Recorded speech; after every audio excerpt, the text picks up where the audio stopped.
एक बार की बात है। दूर एक गांव में रोहन नाम का एक अनाथ लड़का रहा करता था। रोहन का कोई घर ना होने के कारण वो दिन भर मजदूरी का काम करता और रात के समय पेड़ के नीचे सो जाता था। उसे देखकर गांव के लोग तरह तरह की बातें करते थे। कुछ लोगों को उसकी दया भी आती थी। पता नहीं इस बेचारे का क्या होगा।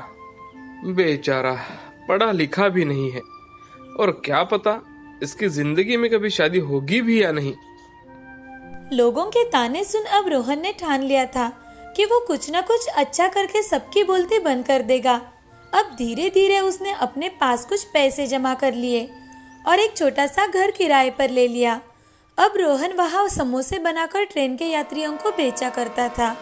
एक दिन वो ट्रेन में समोसे बेच रहा था। समोसे ले लो, समोसे, गर्मा गर्म समोसे। रोहन एक यात्री के पास जाकर, सर समोसे ले लो, गर्मा गर्म है सर। तभी वो यात्री रोहन से, बेटे मेरे पास मेरा सैंडविच है। ऐसा कहकर उस आदमी ने टिफिन में से सैंडविच निकाला। उसे देखकर रोहन ने उस आदमी से पूछा, ये क्या है सर? तभी वो यात्री रोहन से, ये सैंडविच है बेटा, क्या तुम खाना चाहोगे? नहीं नहीं सर, ये आपका है।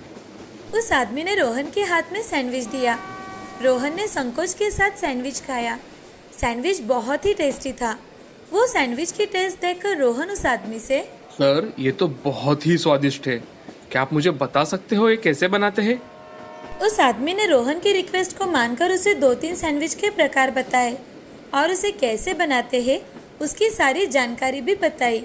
वो आदमी रोहन को 1 घंटे तक विविध प्रकार के सैंडविच के नाम बताता रहा। रोहन भी बड़ा मन लगाकर उसकी सारी बातें सुन रहा था। सब समझकर रोहन ने उसका धन्यवाद किया और वहाँ से चला गया। रोहन अपने गांव में फिर से लौट आया और उसने लोगों से कुछ पैसे उधार में मांगे तो लोगों ने उसे पैसे देने से इनकार कर दिया। फिर रोहन ने अपने पास के कुछ पैसों से बीच बाजार में सैंडविच का एक ठेला लगाया। शुरुआत में गांव के लोग रोहन से, अरे भाई ये क्या है, हम सब तो ऐसा कुछ नहीं खाते। 2 दिन बाद 2 बच्चे उसके ठेले पर आए और रोहन से, भैया भैया हमें सैंडविच चाहिए। रोहन ने बच्चों को ताज़ी सब्जियों से अच्छा सैंडविच बना कर दिया और बच्चों ने जब वो सैंडविच खाया तो उन्हें सैंडविच बहुत पसंद आया। तभी बच्चे रोहन से, भैया ये सैंडविच तो बहुत ही अच्छा है। तुम्हें पसंद आया? हाँ भैया, हमें सैंडविच बहुत पसंद आया। बच्चों ने घर जाकर अपने माँ पिताजी को बताया। उस दिन से रोहन की दुकान पर सैंडविच खाने के लिए भीड़ जमा होने लगी।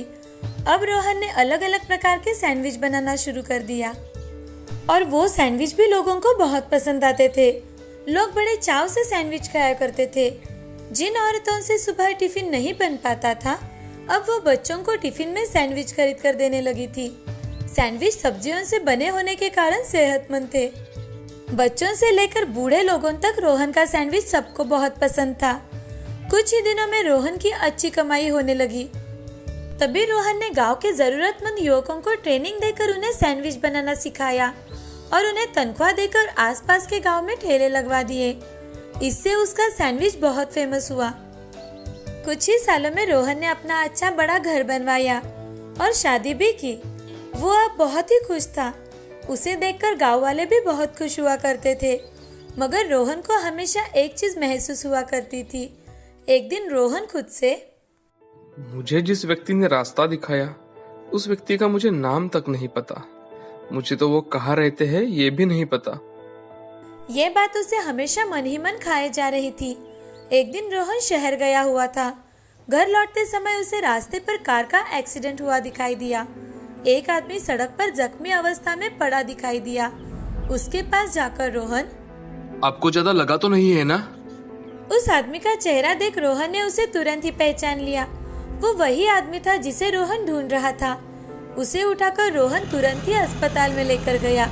अस्पताल में जाकर उसका सारा इलाज रोहन ने किया और उसे होश आते ही रोहन उस आदमी से, सर अब आपको कैसा लग रहा है?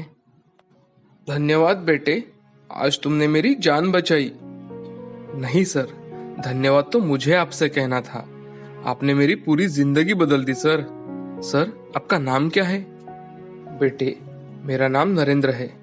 और मैंने कैसे तुम्हारी जिंदगी बदल दी बेटा?